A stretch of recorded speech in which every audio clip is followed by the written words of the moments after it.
On July 1st, getting into law school stops being the hard part. Paying for it becomes the part that breaks people. And almost nobody applying right now knows it's coming. For the last several decades, the deal was simple. Whatever law school cost, the federal government would lend you the whole thing, including tuition, rent, food, books, the entire bill, no matter how big it was. But on July 1st, that deal is done. The government's going to cap what a law student can borrow, and at most law schools, that cap doesn't come close to covering the bill. You're left with a six-figure hole that didn't exist a year ago, and you're going to have to fill it yourself. So if you're starting law school or you're sitting in it right now, this rewrites the math of your life. And the people who get hit hardest aren't the ones who look broke on paper. They're the ones without a parent who can co-sign a loan. Now, I've been teaching the LSAT for the past 20 years. I've never seen a change this big land this fast.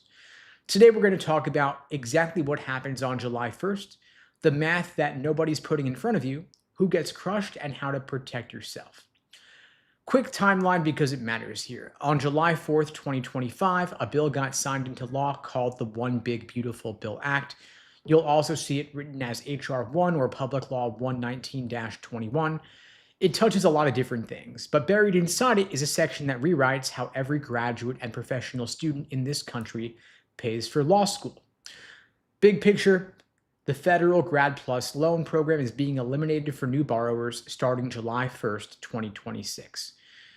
Grad PLUS is signed law with a hard date on it, and some of the fine print is still being finalized by the Department of Ed, and I'll flag later where that matters, but the date and the big structural changes are already locked in. When you go to law school, the federal government basically offers you two buckets of loan money. Bucket one is the direct unsubsidized loan, capped at $20,500 a year. It's been stuck there for years, and it was never enough to cover law school by itself. Bucket two is the Grad PLUS loan, and that allowed you to borrow up to the full cost of attendance. In other words, whatever your law school said it cost, the government would lend you the gap between that number and your other aid with no real ceiling. If school cost $90,000 a year and you've got no other source, you borrow $90,000 from the government. Now, Grad PLUS did not care what you earned or what you already owned. Oh, there was no income check, no debt to income math, just a basic credit screen to confirm you were not in active bankruptcy or in default, and that was it. And so a 22-year-old with no income, no savings, no rich parents could walk in and borrow the entire cost of their education from the government. And that is what is about to disappear. And a lot of people who were counting on it are going to hit a wall. Now, Grad PLUS goes away for new borrowers, and in its place you get hard caps with real ceilings for the first time in decades. Grad students have a lifetime cap of $100,000, annual limit of $20,500 a year, but law school sits in a different category called professional student or professional educations, including med school, dental school, pharmacy school. They let you borrow $50,000 a year, up to $200,000 in a lifetime. So if you start law school after July 1st, that is your ceiling, $50,000 a year. Doesn't matter if your school charges more. Doesn't matter that the old system would have covered the whole thing. And $50,000 a year might sound like a lot of money, and it is a lot, but it's not what law school costs. The average law school graduate right now leaves owing about $137,500 in student debt. Around $112,000 of that is the law degree by itself, and the rest is typically undergraduate debt riding along on top. But averages can be misleading, of course. At a private law school, the all-in cost of attendance, including living expenses, averages around $88,000 a year. At the elite schools, tuition alone costs $80,000. With living costs, you're at $85,000, $90,000 a year. 3 years can total past $250,000. Now, you can only borrow up to $150,000 over the course of 3 years from the federal government under the new rules. And so there is a gap there of $114,000. And the question becomes, where can you get that money? It could come from scholarships, which I think are the best source. It could come from cash in the bank if you have savings, which most 23-year-olds don't have. Or you can resort to private loans, which have their problems, including high interest rates.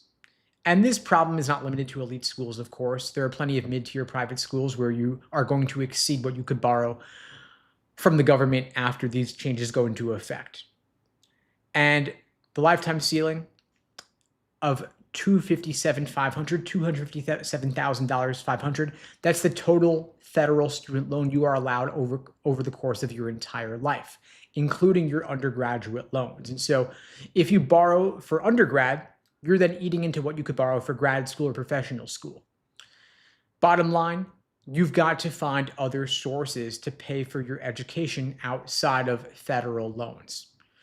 And the private loans have high interest rates. And so it compounds over time, could end up being something that you owe over the course of your entire professional career. And that could be variable over time as well, meaning if interest rates rise, you're paying more over time. And so what I'm going to suggest is that you find other sources of income to pay for this education, this tuition, these bills, outside of private loans, outside of cash if you don't have big savings. I think the best source, of course, is going to be scholarship money. Now, there are two kinds of scholarships. There are merit-based and need-based. Merit-based is based on the strength of your application. Law schools want to incentivize you to choose their school over others because you help them raise their standing in the U.S. News rankings, which increases the prestige of their school, helps them attract more donations from alums, helps them attract more applicants in the future. Need-based aid is based on your financial situation, which, of course, you can't really control in the short term. It is what it is. And so if you can demonstrate financial need, law schools will offer you scholarships out of the goodness of their hearts to help you close that gap. But if you cannot demonstrate poverty or extreme need, then merit-based is going to be the route that you go. And so what you want is you want strong numbers relative to the law schools that you are applying to. If you can apply with a higher GPA than their median, a higher LSAT score than their median, then you will help them raise their standing, help them improve the average strength of their class. Now, your GPA might be pretty fixed at this point if you're finishing up undergrad or you're already out of undergrad, but your LSAT score, that's the biggest needle mover you have available to you at your disposal. And it could be as simple as retaking the LSAT if you have already taken it before, or putting in some more effort into it. The LSAT's offered 8 times a year, once every month or every other month. You've got coming up the LSAT in August, September, October, November, this calendar year. Then going into next calendar year, you have January, February, April, and June.